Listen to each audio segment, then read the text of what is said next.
जयशंकर के भाषण पर रिएक्शन देकर फंसा पाकिस्तान। 21 पॉइंट से होगी इजराइल हमास के बीच शांति।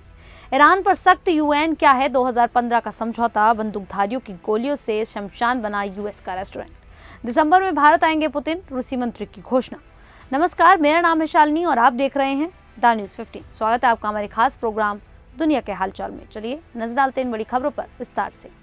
संयुक्त राष्ट्र महासभा की आम बहस में भारत और पाकिस्तान के बीच एक बार फिर आतंकवाद का मुद्दा उठा। भारत के विदेश मंत्री एस जयशंकर ने अपने भाषण में आतंकवाद और उसे पनाह देने वाले देशों की आलोचना की। उन्होंने किसी देश का नाम नहीं लिया, लेकिन साफ संकेत दिया कि भारत लंबे समय से एक ही पड़ोसी देश से आतंकवाद की मार झेल रहा है। जयशंकर ने कहा कि बड़े अंतर्राष्ट्रीय आतंकवादी हमलों का संबंध अक्सर एक ही देश से होता है। भारत ने आज़ादी के बाद से आतंकवाद की चुनौती का सामना किया है और लगातार इसके खिलाफ लड़ाई लड़ी है। जयशंकर के इस बयान के बाद पाकिस्तान ने जवाब देने के अधिकार का इस्तेमाल करते हुए भारत पर आरोप लगाया कि वह पाकिस्तान को बदनाम करने के लिए झूठे और दुर्भावनापूर्ण दावे करता है। भारत ने पाकिस्तान की इस प्रक्रिया को उसकी कबूलनामे जैसा बताया। भारतीय प्रतिनिधि श्रीनिवास ने कहा कि जब भारत ने किसी देश का नाम नहीं लिया था, फिर भी पाकिस्तान ने प्रतिक्रिया दी, तो ये दिखाता है कि वह खुद जानता है कि आतंकवाद से उसका सीधा संबंध है।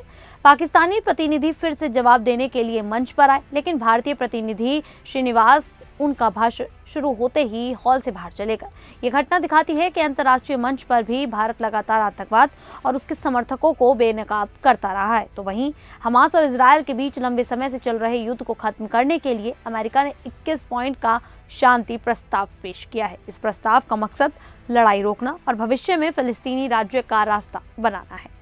इस योजना के तहत सबसे पहले युद्ध विराम होगा और इजरायल सैन्य कार्रवाई बंद करेगा। 48 घंटे के भीतर सभी बंधकों को रिहा किया जाएगा। इसके बाद इजरायल फिलिस्तीनी कैदियों और गाजा के पकड़े गए लोगों को छोड़ेगा। गाजा में रहने वाले शांतिपूर्ण हमास सदस्यों को माफी दी जाएगी।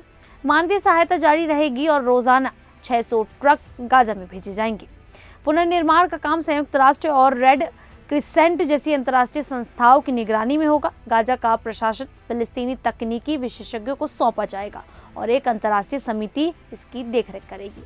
योजना में गाजा को डी-रेडिकलाइज करना, आतंकवाद से मुक्त करना और वहां के लोगों की जिंदगी सुधारने के लिए आर्थिक योजना बनाना शामिल है। एक विशेष आर्थिक क्षेत्र बनाया जाएगा ताकि व्यापार और रोजगार के बीच मौके बढ़े। महत्वपूर्ण बात यह है कि गाजा के किसी भी निवासी को बाहर जाने के लिए मजबूर नहीं किया जाएगा और इजरायल गाजा पर कब्जा नहीं करेगा।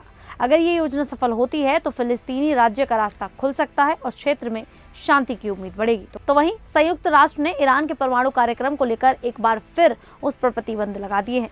इन प्रतिबंधों में हथियारों की बिक्री पर रोक, परमाणु हथियार ले जाने वाली मिसाइलों पर रोक, संपत्तियां फ्रीज करना और यात्रा पर पाबंदी शामिल है। पहले से आर्थिक संकट झेल रहे ईरान पर इसका असर और गहरा होगा।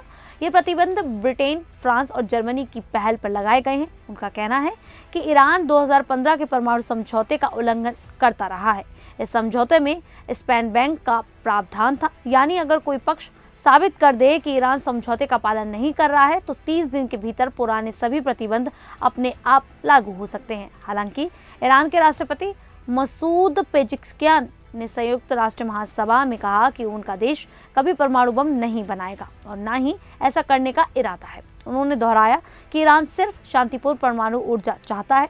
इसके बावजूद यूरोपीय देशों ने कड़ा रुख अपनाया। ईरान ने नाराजगी जताते हुए जर्मनी, फ्रांस और ब्रिटेन में अपने राजदूतों को वापस बुला लिया है। वहीं रूस ने इस कदम का विरोध करते हुए इसे गैरकानूनी बताया। आशंका है कि इस विवाद से मिडिल ईस्ट में तनाव और बढ़ेगा, खासकर इसलिए क्योंकि हाल ही में अमेरिका और इजरायल ने ईरान के परमाणु ठिकानों पर हमला किया था। तो वहीं अमेरिका के एरिजोना राज्य में गोलीबारी की एक बड़ी घटना सामने आई है। पुलिस के अनुसार ये फायरिंग फिनिक्स के पास ग्लेनडेल शहर में रविवार रात को हुई। घटना एक restaurant El Camaron Gigante Mariscos and Steak House में रात करीब 7:45 पर घटी। जब हमला हुआ तब रेस्टोरेंट में काफी लोग मौजूद थे और एक कार्यक्रम चल रहा था। गोलीबारी में 3 लोगों की मौत हो गई, जबकि कम से कम 5 लोग घायल हैं। घायलों में कुछ को गोली लगी है और कुछ छर्रों से जख्मी हुए हैं। पुलिस का कहना है कि शुरुआती जांच में लगता है कि इस हमले में एक से ज्यादा हमलावर शामिल थे। हालांकि अब तक किसी की भी गिरफ्तारी नहीं हुई है। ग्लेनडेल पुलिस विभाग के अधिकारी मोरोनी मेंटेज ने कहा कि पुलिस कई संदिग्धों से पूछताछ कर रही है और जांच जारी है। अभी ये साफ नहीं है कि गोलीबारी क्यों हुई और इसके पीछे कौन लोग थे। रेस्टोरेंट में मौजूद एक शख्स लूपे रोड्रिगेज ने बताया कि गोलीबारी शुरू होते ही अफरा तफरी मच गई। लोग अपनी जान बचाने के लिए भागने लगे। उन्होंने कहा कि उन्होंने कई घायलों को जमीन पर पड़ा हुआ देखा और कुछ की हालत बेहद गंभीर थी। पुलिस ने लोगों से अपील की है कि जो भी जानकारी रखता है वह सामने आकर मदद करे। तो वहीं संयुक्त राष्ट्र महासभा के 80वें सत्र के दौरान रूस के विदेश मंत्री सर्गेई लावरोव ने घोषणा की कि दिसंबर में राष्ट्रपति व्लादिमीर पुतिन भारत की यात्रा करेंगे।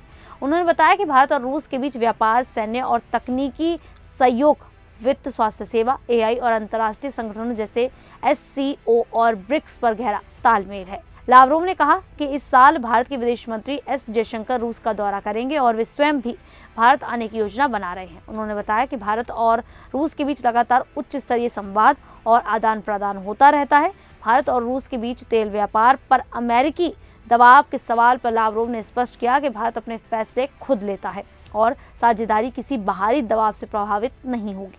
उन्होंने कहा कि अमेरिका चाहे तो भारत के साथ व्यापारिक शर्तों पर चर्चा कर सकता है, लेकिन भारत के अन्य देशों के साथ संबंध केवल उन्हीं देशों के साथ तय होंगे। लावरोव ने विदेश मंत्री जयशंकर की सराहना करते हुए कहा कि भारत तुर्की की तरह आत्मसम्मान रखता है और स्वतंत्र निर्णय लेने में सक्षम है। उन्होंने भरोसा जताया कि भारत रूस की साझेदारी मजबूत है और आने वाले समय में और गहरी होगी। आप सभी को ये जानकारी कैसी लगी, आप हमें कमेंट करके जरूर बताइएगा। अभी के लिए इतना ही, फिर हाजिर होंगे ऐसी ही देश और दुनिया से जुड़ी बड़ी खबरों के साथ। तब तक के लिए देखते रहिए द न्यूज़ 15।